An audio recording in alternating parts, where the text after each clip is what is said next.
Olá pessoal, eu sou Paula Ribeiro e estamos dando início agora a mais um podcast da Beneficência Portuguesa de Santos. Buscando sempre trazer em nossos episódios temas relevantes sobre a medicina, saúde, contando com a presença de grandes nomes da área da saúde para levar o máximo de conhecimento até vocês. Podcast Beneficência, Medicina e Saúde, chegando até você e hoje com um tema interessantíssimo. E nós vamos estar falando sobre a influência das telas no desenvolvimento neuropsicológico em crianças e adolescentes. E para falar sobre esse assunto conosco, nós chamamos aqui uma pessoa muito querida, já amigo de longa data da Beneficência Portuguesa, o psicólogo e psicoterapeuta, bacharel em pedagogia com especialização em orientação profissional e educacional pela Unisantos. Ele foi conselheiro aqui na Beneficência Portuguesa também, presidente e instituidor do movimento Pró Memória de José Bonifácio, doutor Arlindo Salgueiro. Prazer enorme estar com o senhor aqui. Senhor Ademir Pestana, muito obrigado pela presença, presidente. Olha, hoje da é um podcast especial, né? Tem aqui um profissional como o Arlindo Salgueiro, consagrado, né? Que com certeza vai nos orientar bastante para que a gente reflita nesse momento de muita discussão das telas, do nosso momento emocional, momento inclusive de país, de momento de vida, né? Então eu acho que hoje será um programa assim excepcional. Obrigado, viu, Arlindo, por estar aqui. É uma satisfação muito grande. Também conselheiro aqui da Beneficência Portuguesa, né? Olha, a satisfação maior é eu poder passar todo esse acervo que eu fui acumulando como psicoterapeuta, né? Como professor nas faculdades. Ao longo de quanto tempo, doutor? Desde 75. Olha que maravilha. Estou fazendo 50 anos. E nós vamos estar aqui. Então, passar esse acervo, tudo. eu acho uma responsabilidade muito grande da gente, né? Porque isso não pode morrer lá no consultório. De jeito nenhum. Né? A gente tem que passar para a comunidade. Então, a satisfação é essa. Estamos aqui sedentos para poder beber dessa fonte de puro conhecimento. Nós vamos iniciar aqui com a pergunta sobre o impacto do uso das telas nesse desenvolvimento neurológico das crianças e dos adolescentes, um tema atualíssimo, algo que já trouxe aí até essa série Adolescência, que tem repercutido muito, e a gente queria te ouvir um pouco sobre esses impactos, doutor. Veja, em primeiro lugar, a gente mostrar assim, como as telas, uma televisão, como o celular, os iPads, como nos fascinam. Um fascínio. Por que eles entram na vida da gente, né? Eles nos fascinam, porque parece que a gente tem a vida ali com a gente, né? Todas as notícias, toda a comunicação, de pronto vem, né? Então isso nos fascina, a gente fica poderoso, porque a gente tem todo um conhecimento, toda uma comunicação, né? Sim. No passado que era o telefone, agora não é, você vê também, você pode se comunicar com alguém que está lá na Espanha, que está em Portugal, né? Hoje mesmo atendi uma paciente, né, que mora em Lyon, na França. Então alguma coisa assim fantástica, antenado. Falei ontem com o nosso Armando, nosso querido Armando, né, que, enfim, lá em Portugal, em Lisboa, quer dizer que está aqui, está lá, né? Só que a gente não sabe o quanto que isso nos atrapalha. Tem um lado positivo e tem um lado que é negativo então, também. Porque a gente, de repente, começa a viver em função disso, né? E deixa de viver a própria história da vida da gente. Agora, imagina assim, a criança que precisa se desenvolver, precisa ter contato com outras crianças, que precisa criar movimentos. Veja, então a gente vai vendo o quê? Eu quero trazer a contribuição de grandes educadores, grandes psicólogos, que pesquisaram e que estudaram como é que nós nos desenvolvemos. Então a gente pega o Henri Vallon, a gente vai pegar o Jean Piaget, né, que estudaram profundamente de como é que a gente desenvolve o nosso cérebro. Sim. Então, o nosso cérebro é desenvolvido pela emoção, pelo sentimento e pelo movimento. Todas as pesquisas mostram isso. Emoção, sentimento e movimento. Então, os movimentos, a ginástica, a movimentação, o esporte. Nós precisamos desse movimento para desenvolver. Para poder desenvolver o cérebro. O cérebro precisa do movimento. E a rede social paralisa a gente ali, né? Sim, pois é, então. A tela. Primeiro que eu paraliso. Eu fico sendo um espectador. E eu tenho que ser um ator. Uhum. Eu não posso ser espectador. E eu vou dizer a mesma coisa para uma dona de casa. Ela tem que ser uma atriz, uma protagonista da sua casa, da sua família, e ela paralisa quando ela fica olhando a televisão horas e horas. O tempo precioso de vida fica paralisado também. Veja, então, agora, na criança e no adolescente, sim, que estão em desenvolvimento, isto assume proporções catastróficas.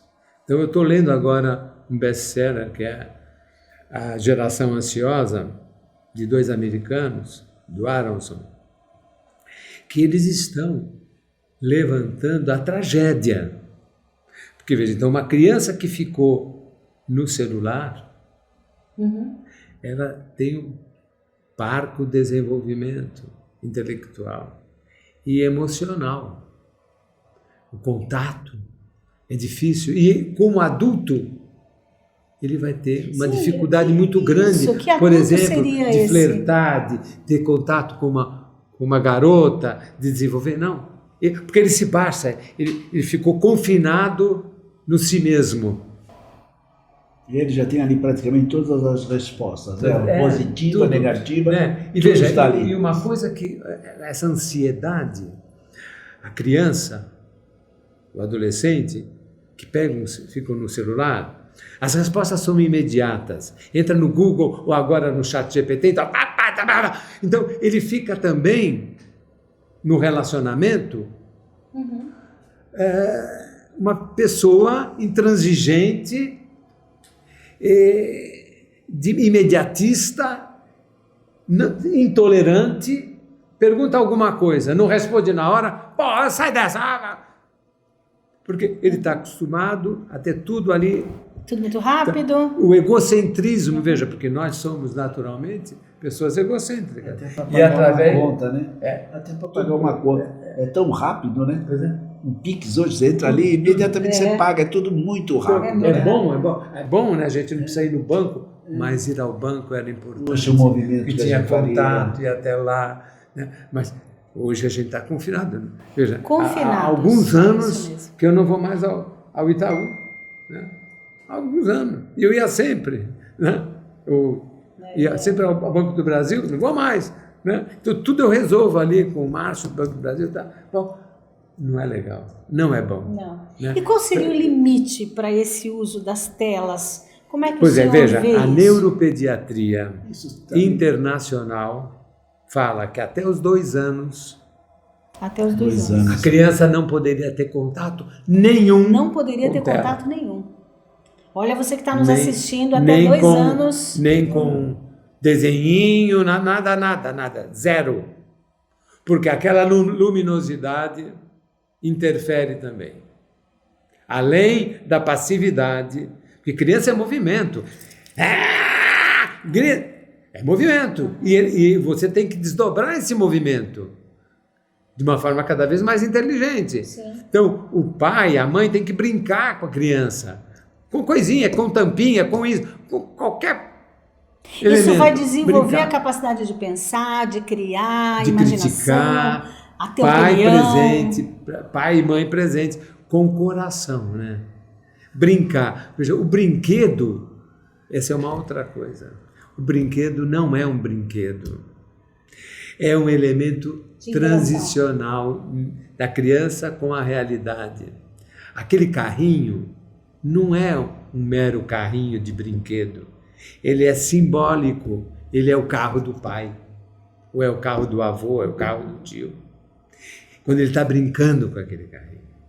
Né? A menina que está brincando com a boneca, também não é uma boneca, é uma criança, que a mãe, é ela sendo embalada também. Sim. Tem todo um processo que se desenvolve nesse brincar. Quem nos traz essa dimensão fantástica foi um pediatra que virou psicoterapeuta em inglês, Donald Winnicott. Winnicott, maravilhoso.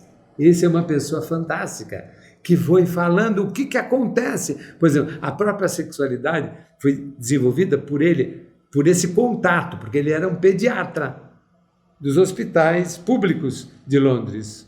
Né? E pela observação, ele traçou uma outra dinâmica da sexualidade, diferente de Freud, porque Freud tinha um conhecimento da sexualidade infantil através dos relatos dos adultos. E Donald Winnicott não, foi através do contato com a própria criança que ele foi desenvolvendo. Então, e aí que ele tem uma frase importante, que a mãe não tem que ser excepcional, mas ela tem que ser suficientemente boa. E ele vai falar uma coisa assim, que 2 elementos são fundamentais na relação mãe-criança, que é o holding e o handling. O holding, que é o sustentar, segurar. Ela tem que criar um útero psíquico, mas ela tem que ter esse afago que brota do coração dela. Sim. Não pode ser mecânico, porque se for mecânico não vai ser bom para a criança. Mas se vem do coração, vai ser muito importante. Vai conversar, isso vai conversar com a criança. Vai fazer parte. O tocar na criança, que vai falar, o handling, que é o tocar. Mas não um mero tocar, é o tocar onde os dedos expressam o coração. É outro toque. É outro toque. É o toque do amor. Né? Então, ele vai falar que isso é que faz a criança crescer saudavelmente. Né? E vai se desenvolver a partir desse. Porque primeiro a criança está com mãe, depois com o pai. Estar com. E aí vai nos levantar toda uma temática do existencialismo, né? Ao qual eu aderi, depois da minha formação psicanalítica, eu aderi ao existencialismo, que é o estar com o outro que me faz ser gente. Se eu me distancio do outro, se eu me isolo, eu perco essa humanização. Então, por exemplo, eu faço questão, gente, de vir... Isso é uma aula, presidente. De andar no transporte público. Faço questão.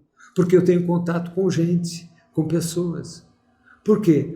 Qual é a minha tendência? Eu ficar isolado no meu consultório. Se eu fico isolado, pego o meu carro, saio de casa, volto, eu fico circunscrito a um mundinho. Sim. Vou perdendo a dimensão mais ampla. Então, eu vou me perdendo como ser humano. Então, essa interação nos desenvolve. E o que adianta um terapeuta ser um grande terapeuta se o ser humano dele...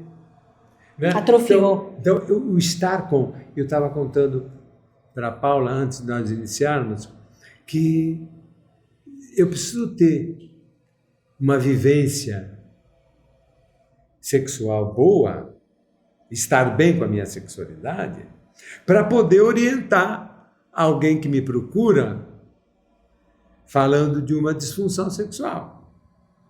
Sim. Senão não falar adianta, com propriedade de causa. Senão eu não vou poder falar com veracidade do conhecimento que eu tenho para dar através da disfunção sexual desse paciente. Aquilo não vai entrar, não vai soar.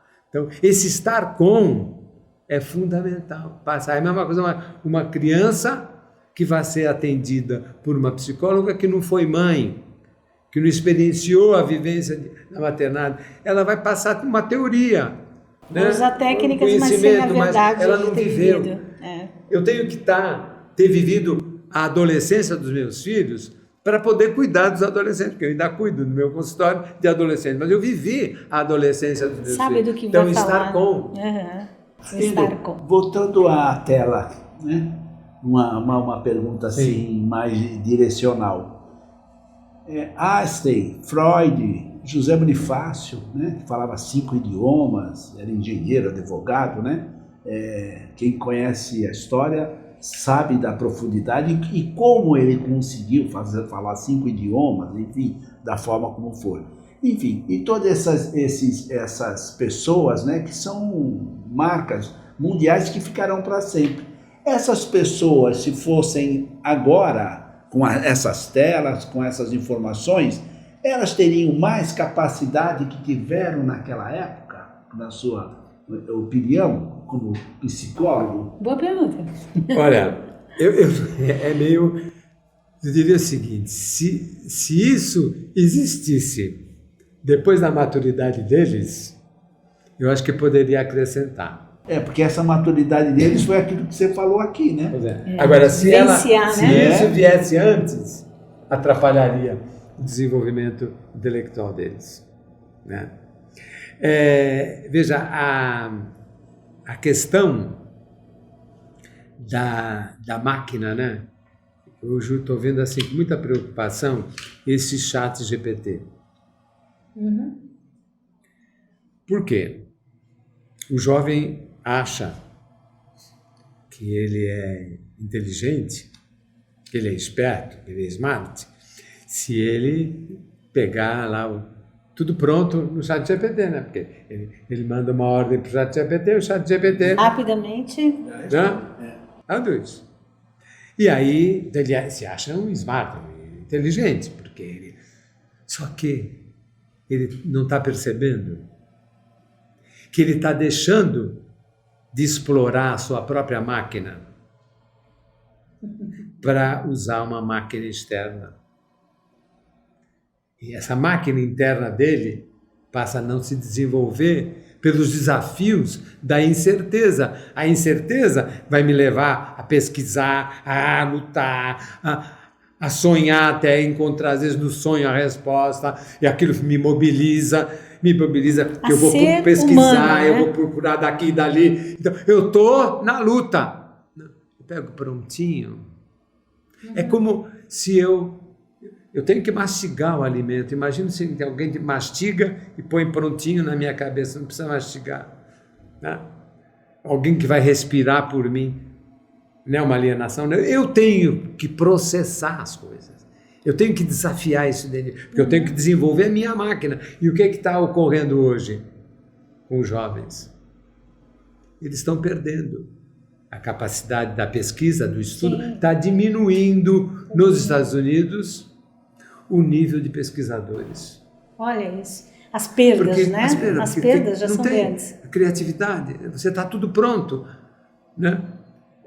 Agora, uma coisa é diferente, por exemplo, você está me falando dessas grandes personalidades.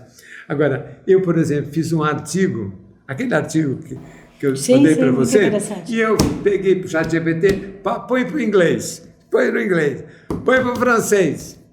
Ótimo, isso me ajuda. Claro. Mas quem elaborou fui eu. Exatamente. Não foi o chat GPT, mas me traduziu. Né? Uhum. Põe numa linguagem mais simples aquilo que eu rebusquei. Aí o chat GPT vai colocar numa linguagem mais simples. Uhum. Sintetiza para mim isso que eu... Isso então me ajuda. Tem essa é uma ferramenta. Agora eu tenho que ter o cuidado dela não me substituir. E ela pode aumentar a ansiedade nesses jovens, nessas crianças? Por causa disso, porque tudo está pronto e ela não tem tolerância para aguardar, para esperar, né? Então, é isso que o Aronson vai falar da geração ansiosa. Você aconselharia o que? A pessoa se disciplinar, se educar para usar as telas, dar o tempo certo para aquilo? Veja, como se fosse uma aula, por exemplo. A Neuropediatria Internacional fala que dos 2 aos 4 anos, a criança pode ter 1 hora de exposição nas telas de forma gradual, não pode ser contínua. De 4 a 6, 2 horas. Okay. Veja, essa graduação que a neuropediatria estabeleceu é para que isso não prejudique o meu desenvolvimento. Extraia somente aquilo que Veja, é bom. então, o autismo está relacionado, por exemplo, esse vazio que se instala, que se desenvolve, a pessoa fica fora da órbita, fora do aqui e agora. Porque a tela me leva para isso. Em algumas pessoas pode não ocasionar, mas a porcentagem, o risco é muito grande para muitas pessoas. Né? Veja, e o nível da depressão, porque se eu não ativo o meu cérebro, se as minhas sinapses não são fortalecidas, eu vou criar o que a gente vai chamar de depressão. É verdade. Porque se cria vazios internos que eu não consigo dar resposta.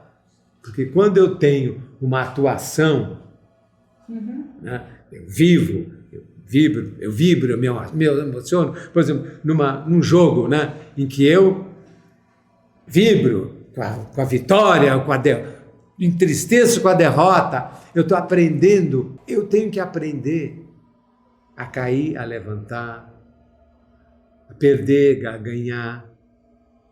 Sim. De forma física, com a minha emoção, com os meus sentimentos, que é isso que o esporte me dá, que é a interação, que são os jogos sociais, que é o dançar, né? E isso me leva, tudo isso, quando eu desenvolvo a minha mente, me leva a fazer poesia. Sim, você vai ficar mais profundo, né? Mais poético. Pois é, aí é que entra a Eunice senta, né, de uma tacada só, ela faz várias poesias. Tem uma mente fértil, por quê? Sim. Foi ampliada pela vivência, pelo toque, pela troca. Né? A literatura, ler, já dizia Bill Clinton, que a leitura é que desenvolve a informática. Sim, é verdade. Por quê? Ninguém se dá conta que a leitura é um exercício mental fantástico. Aquelas palavras que são códigos, eu tenho que decodificar. Então, o que é um código? Olha o processo. Eu vi a palavra ARVORE. Aquilo vai entrar no meu nervo aferente, até o ponto do cérebro, aí rapidamente vem a resposta, eu contatei árvore, aí vem árvore, eu vejo a palavra árvore, porque eu dimensionei com a forma árvore que estava marcado lá no meu cérebro. Tudo isso é muito rápido. Tá? Então, essa decodificação da leitura é que desenvolve o meu cérebro. Sim. E hoje está se configurando que no papel é muito mais do que na tela, ler na tela. Porque é alguma coisa palpável, que tem contato. Nós somos assim, nós precisamos ter esse contato.